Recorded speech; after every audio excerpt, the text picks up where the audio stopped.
Hola, bienvenidos nuevamente al curso de Psicología Institucional que se identifica con el código SH080.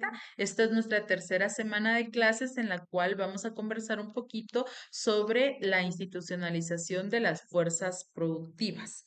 Mi nombre es Claudia Martínez y estoy para servirles y aclarar cualquier duda a través del correo electrónico del curso que ustedes ya plenamente conocen.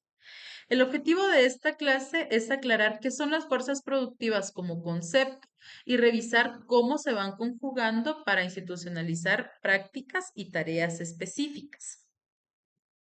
Para ello, es importante que primero definamos qué son las fuerzas productivas. Las fuerzas productivas son todos aquellos medios materiales que incluyen la mano de obra, las técnicas que se utilizan para desarrollar un proceso productivo y, por supuesto, todo aquello que incluya la tecnología y maquinaria necesaria para poder producirlo. ¿Esto qué quiere decir? Quiere decir que las fuerzas productivas incluyen tanto los bienes materiales como herramienta, maquinaria, terrenos, insumos y etcétera, como el esfuerzo humano que es necesario para llevar a cabo esta actividad productiva. Tenemos que tener en cuenta entonces que estos recursos, digamos, se van dividiendo en tres tipos de factores productivos. En primer lugar, tenemos la fuerza de trabajo, que representa al esfuerzo humano que se requiere para poder producir. En segundo lugar, tenemos el objeto de producción. El objeto de producción se refiere a aquello que habrá de ser modificado para que se pueda producir, valga la redundancia, el producto final. Y el modo de producción se refiere al sistema bajo el cual se está produciendo. ¿Qué quiere decir esto? Que tenemos, si ponemos, por ejemplo, una cosecha de maíz como esa producción que estamos buscando, la fuerza de trabajo va a ser todo aquel esfuerzo que haga la persona a cargo de la siembra para arar la tierra, para depositar la semilla, cuidar del cultivo, cosecharlo, ¿verdad? Y volver a dejar la tierra lista para una nueva siembra. El objeto de producción en este caso es la tierra, porque es la tierra la que debe ser modificada a efecto de poder producir aquella plantación que pues, nos hemos trazado como meta poder producir. Y el modo de producción se refiere a hacerlo de una forma industrializada o una forma artesanal. Entonces, esto va a incluir la maquinaria que pueda usarse, el sistema que se utilice para poder producir. Si, por ejemplo, nos estamos refiriendo a un proceso más industrializado, vamos a pensar, por poner un ejemplo, en una fábrica de zapatos. La fuerza de trabajo va a referirse a todo aquel trabajador que tenga a su cargo la obtención del cuero, la preparación del cuero, el recorte de los moldes, el uso del pegamento, el recorte de lo que va a funcionar como la suela, ¿verdad? Y el objeto de producción acá, aparte del cuero de la vaca, podemos pensar en el material sintético que se puede estar utilizando para hacer las suelas, ¿verdad? En el hule que debe transformarse para poder producir esos zapatos. Y el modo de producción, puesto que la mayoría se hace con maquinaria, pues entonces va a estar haciendo referencia a eh, un modo de producción industrializado propio del capitalismo. Para entender mejor los modos de producción, vale la pena rescatar lo dicho por Carlos Marx, el padre del materialismo histórico, que él manifestaba pues que todo hecho histórico es consecuencia de las dinámicas de la actividad productiva. ¿Esto qué quiere decir? Que toda nuestra historia se basa en el modo de producción que ha predominado en cada época.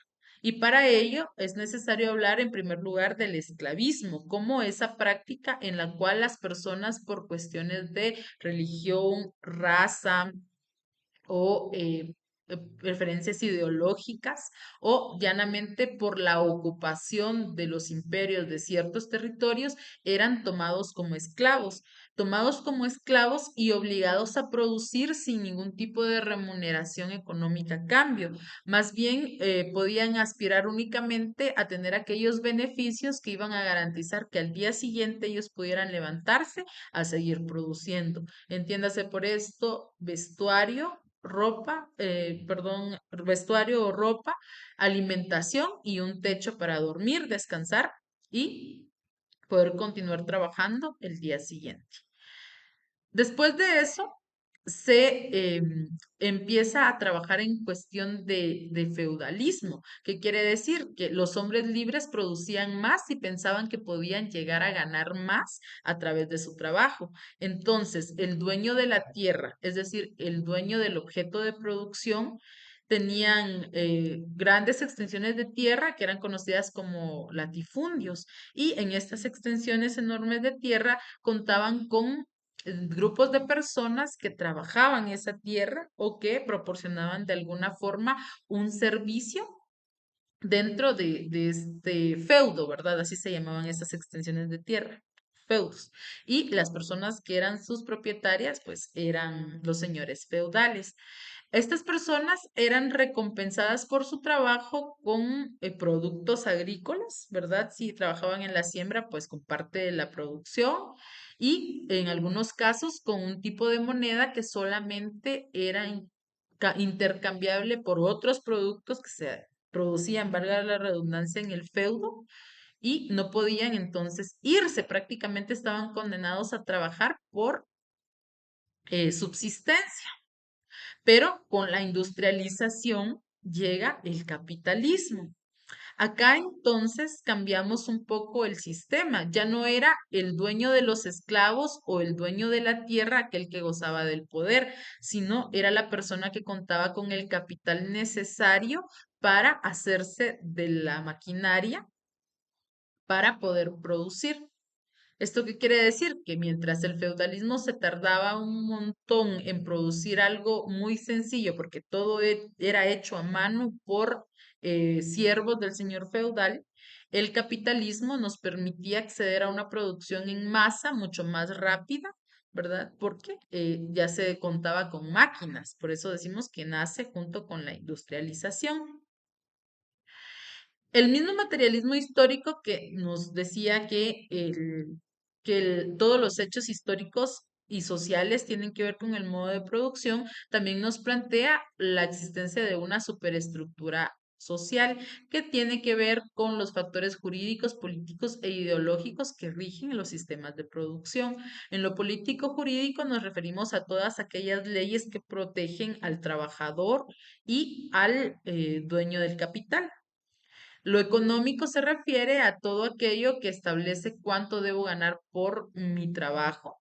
Lo físico se refiere al uso y tenencia de la tierra. Lo sociocultural tiene mucho que ver con la forma en que el trabajo se divide, ¿verdad? El trabajo de campo, el trabajo de ciudad, las personas que pueden llegar a ser contratadas para determinada función según sus características socioculturales y, por supuesto, la tecnología que de una u otra forma va a permear el modo de producción. Es decir, entre más tecnología tengo, más capital puedo acumular. Y esto nos lleva entonces a pensar, si hay una superestructura, tiene que existir una estructura. La estructura económica se divide en las fuerzas productivas y las relaciones de producción. Las fuerzas productivas ya dijimos que son la fuerza de trabajo y los medios de producción, mientras que las relaciones de producción están vinculadas a la propiedad de los medios de producción. ¿Esto qué quiere decir? Si este capital, esta tierra, esta maquinaria con la que estoy trabajando es de propiedad privada o es de propiedad social, porque esto tendrá que ver entonces con la forma en la que el trabajo se divide, a quién le tocarán las acciones más pesadas, a quién se le pagará más o le pagará menos por la labor que esté realizando y, en pocas palabras, qué es lo que le toca hacer a cada quien. Y por supuesto, la forma en la que se distribuye la riqueza producto, valga la redundancia, de la producción. ¿Por qué es necesario hablar de la distribución de la riqueza? Porque la fuerza de trabajo es quien produce, por decirlo de algún modo, pero a esta fuerza de trabajo se le asigna un valor que no tiene relación con la ganancia.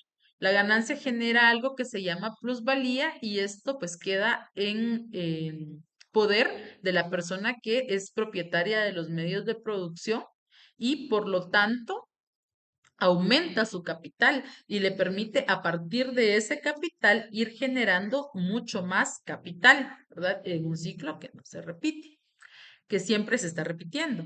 Entonces, ¿cómo se institucionalizan estas fuerzas productivas? Están incorporadas y reinstaladas constantemente en nuestros cursos de acción porque son parte de un dispositivo de poder. Es decir, nos institucionalizamos en estas relaciones de poder desde un triple sentido. Primero, que estamos configurados en la sujeción, es decir, que nacimos en un sistema de comercio, de un modo de producción capitalista, ¿verdad? Esto implica que la escuela nos prepara para que podamos desarrollar nuestro trabajo en un ámbito plena y llanamente capitalista. Esta sujeción además está reiterada y reinstalada en cada uno de nuestros cursos de acción, es decir, a través de cada cosa que hacemos, a través de procesos irreflexivos que puede ser como cuestiones autónomas, ¿verdad? El pensamiento automático de que si no trabajamos, no comemos, pero también desde procesos reflexivos. Trabajo más duro porque mi afán es poder comprar cosas mejores. Acciones intencionales y también de efectos no previstos. ¿Esto qué quiere decir? Que nos metemos a una deuda, esto implica que tenemos que seguir trabajando para poder pagar esta deuda que a la vez nos está sirviendo para comprar un producto que de alguna manera nos va a servir para producir más, ¿verdad? Y luego que esta sujeción de la que estamos hablando nos habilita para que podamos seguir sujetos a este sistema, pero también para transformarlo, que esto pasa por la elaboración de pensamientos propios de las subjetividades y también de acciones colectivas, y que es este último sentido o este último criterio el que nos hace pensar en la psicología institucional como una oportunidad para la transformación de estas relaciones de producción y relaciones de poder. Recordemos que las fuerzas productivas institucionalizadas tienen dos características. Uno, que implican una repetición, ¿verdad? En el tiempo de las mismas actividades que hacemos todos los días, aunque la distribución de esas actividades no esté de alguna forma consensuada ni tampoco que sea democrático. Y tienen un carácter objetivizador en cuanto a esta reiteración, porque hay un control, una sanción y una prescripción. Es decir, estamos limitados ante las alternativas. No importa dónde trabajemos, vamos a tener que cumplir con el horario, vamos a tener que cumplir con los requerimientos y con todas las cuestiones que implican estar sujetos a esta institucionalización. Y por último, los poderes que influyen en esta institucionalización es el poder económico que paga los salarios, es decir, el que nos condiciona y nos restringe con apoyo del poder político y judicial, que son quienes establecen la forma en la que se ha de conducir la producción según la legalidad, quien establece el salario mínimo, quien establece los criterios para la contratación y quien penaliza el incumplimiento de los contratos. Y por último, el poder epistemológico, que tiene que ver con lo que sabemos para poder desempeñarnos a nivel laboral, pero también en el saber que vamos produciendo como seres que contribuyen a la economía del sistema. Y bueno, esto fue el video introductorio. Vamos a ampliar cada tema en clase. Les agradecemos mucho su atención y nos vemos la próxima semana. Muchas gracias.